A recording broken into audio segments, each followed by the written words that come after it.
Aseptik nekroz degani nima degani? Aseptik nekroz degani o'sha qon kelishi, tomirlar suyagi o'zini oziqlanuvchi, oziqlantiruvchi tomirlar tromb bo'lib bekilib qolganligi uchun aseptik nekrozga olib keladi.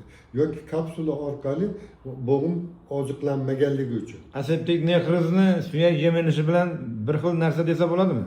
Yo'q, suyak yemirilishini asorat, ya'ni bo'g'imni artroz, artrit kasalliklari, deformatsiyalovchi artroz 3-4 darajasini asorati sifatida namoyon bo'ladi. Bu yerda endi suyagi yemirilishi yo'q deb ba'zilar hisoblashadi. Yo'q, bu yerda bitta narsani to'g'ri tushunish kerakki, suyak tog'ay yemirilishi bilan davom etayotgan artroz kasalligi boshlanishida suyak yemirilmasdan turib boshlangan vaqtda, masalan, tog'ay yemilishi boshlaganda quruqqa ishqalanadi. Shuning natijasida o'rtada turgan meniskni tili. Bu yerda tizza bo'g'imini sog'lomi ko'rsatilgan. Bu yerda mana 1-2 darajali ko'rsatilgan.